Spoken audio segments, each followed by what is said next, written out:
भाग्यशाली गुरुमुख सज्जन मंडली इसी प्रकार सन्मुख विराजमान श्री हजूर श्री सतगुरु दाता दीनदयाल महाराज जी के सुंदर मनोहर दर्शन दीदार करते हुए एवं अपने मुख को पवित्र करने के लिए मिलकर के बोलना जयकारा बोल मेरे। ये हम गुरुमुखों के परम सौभाग्य की बात है जो कि नित्य प्रतिदिन वक़्त के महापुरुषों की पावन शीतल सुखद छत्र छाया में बैठकर जो कि हम पावन पवित्र सत्संग की गंगा में नित्य प्रतिदिन स्नान कर रहे हैं।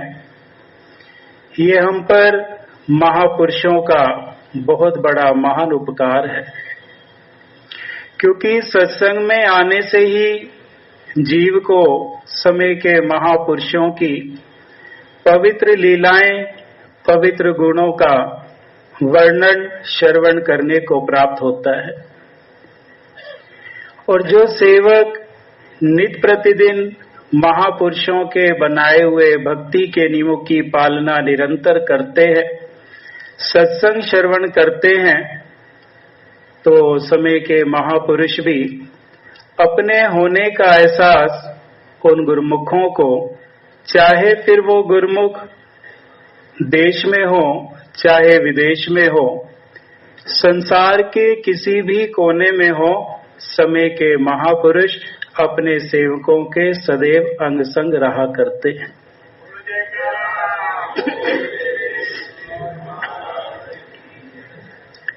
दो भक्तानियां नित्य प्रतिदिन आश्रम कुटिया में सत्संग के लिए आया करती थी। एक दिन उन्होंने यही शब्द सत्संग में सुने कि जो सेवक भक्ति के नियमों की पालना निरंतर करता है तो समय के महापुरुष सदैव उनके अंग संग रहा करते हैं। सत्संग सुनने के बाद दोनों ही अपने घर चली गई।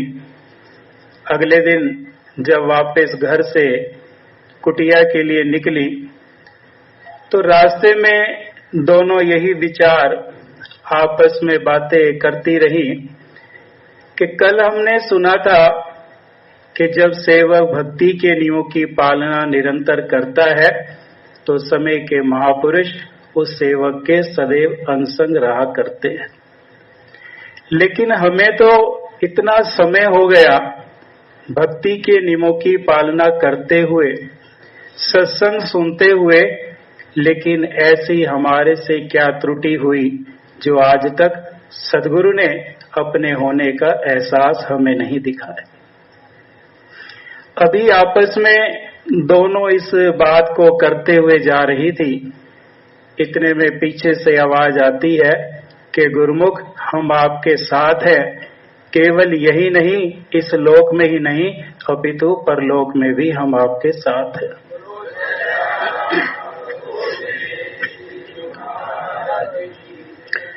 दोनों ने जब पीछे मुड़कर देखा तो वहां कोई भी नहीं था और आश्रम में आकर पावन सुंदर स्वरूपों के आगे, श्री परमहंसों के आगे नतमस्तक होकर क्षमा याचना मांगने लगे कि हम सेवक भले ही इस चीज को भूल जाएं, लेकिन वक़्त के महापुरुष श्री सद्गुरु दाता दीनदयाल महाराज जी हर समय अपने सेवकों के अंग संग रहा करते हैं। लेकिन सेवक उनके पावन वचनों पर, सत्संग के वचनों पर जब अपने जीवन को चलाता जाएगा तो वास्तव में उसके जीवन का कल्याण है। वर्णन करते हैं कि एक वचन गुरुदेव का जाका अनंत विचार, पंडित था के मुनिजना वेद न पावे पर, कि महापुरुषों के पवित्र मुखारबिंद से यदि एक एक वचन भी सेवक अपने हृदय में धारण करता है, मनन करता है, तो कहते हैं वो वर्णन से परे है कि महापुरुष अपने सेवकों पर किस प्रकार की कृपा करते हैं। और जिस प्रकार से यदि कोई व्यक्ति को किसी दुकान पर अच्छा और बढ़िया सौदा मिलता हो तो उस दुकान का पता वह अपने परिजनों को भी बताता है। ऐसे ही सेवक जन जो के पूर्ण महापुरुषों के पावन श्री चरण कमलों में सच्चा प्रेम सच्चा स्नेह रखते हैं तो महापुरुषों की कृपा जो जो उन सेवकों पर बरसती है तो वो सेवक भी चाहते हैं कि उनके परिजन भी पावन श्री चरण कमलों से जुड़कर अपने जीवन का कल्याण कर। एक माता जी जिनकी हृदय की इच्छा थी कि जिस प्रकार से मैं सत्संग में जाकर महापुरुषों के पावन लीलाओं को श्रवण करके अपने जीवन का कल्याण करती हूँ, मेरा जो लड़का है ये भी सत्संग में जाया करे। लेकिन लड़का भी छोटा था, खेलने कूदने में समय लगाता था। माँ ने एक लालच दिया, यदि आज तू सत्संग में जाएगा तो मैं तुझे 100 रुपए दूंगी। बच्चा उस 100 रुपए के लालच में सत्संग में गया और सत्संग की समाप्ति के बाद जब घर लौटा तो माँ ने पूछा कि आज सत्संग में क्या सुना। बेटा हंसकर कहने लगा, माँ मेरा ख्याल तो केवल यही था कि घर जाऊंगा तो 100 रुपए मिलेंगे। मेरा ख्याल उधर नहीं है कि सत्संग में क्या सुनाया गया। ऐसे ही महापुरुषों के पावन श्री चरण कमलों में बैठकर भी कुछ जीव संसार के पदार्थों संसार के ख्यालों में ही अपनी सूरत को उलझाकर रखते हैं। माँ को बड़ा अफसोस हुआ। अगले दिन फिर से माँ ने तरकीब की कि बच्चे को कहा कि यदि आज फिर से सत्संग में जाएगा तो मैं 100 रुपए नहीं अपितु 1000 रुपया दूंगी।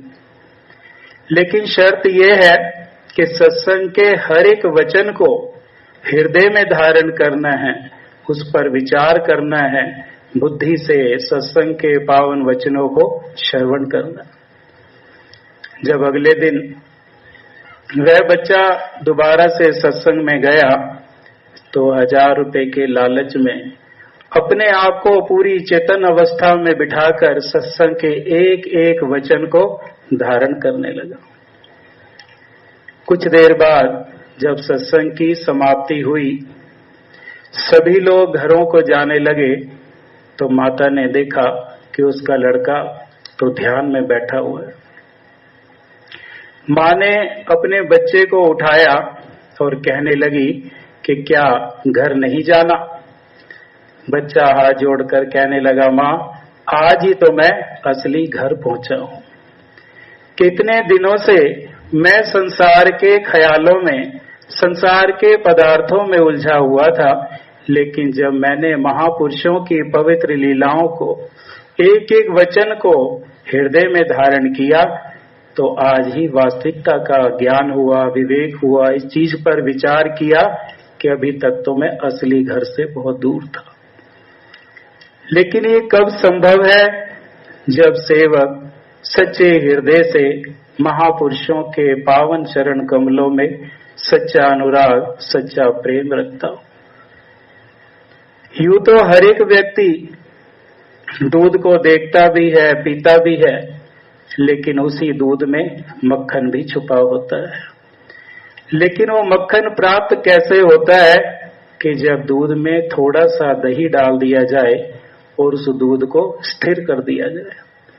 यदि उस दूध को बार बार हिलाया जाएगा तो वो दूध जम नहीं पाता। ऐसे ही सेवक जब महापुरुषों के पावन वचनों को थोड़ा सा भी अपने हृदय में धारण करे, उस पर विचार करे, अपनी बुद्धि को स्थिर करे, तो वो भी दही और दही से मक्खन का रूप धारण कर सकते।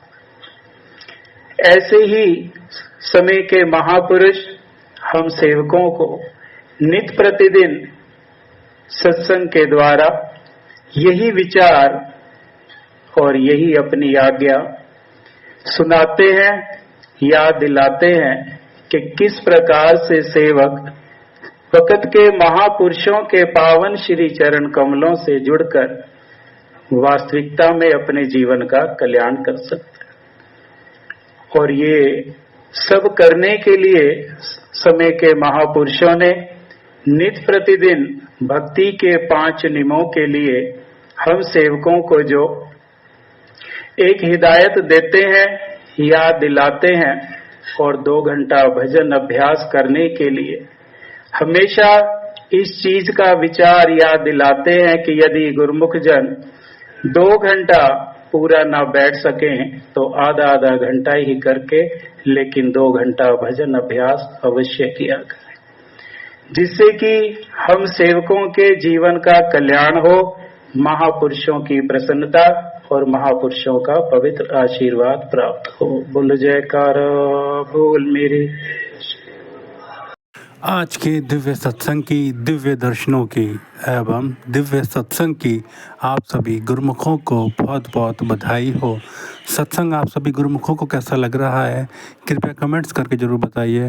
बेल आइकन प्रेस करना ना भूलें ताकि आने वाले सत्संग की अपडेट आप सभी गुरुमुखों को पहले ही प्राप्त हो जाए। सत्संग अच्छा लगे तो गुरुमुख जनता को अवश्य शेयर करें। बोलो जयकारा बोल मेरे श्री गुरु महाराज की जय। श्री सद्गुरुदेव भगवान की जय।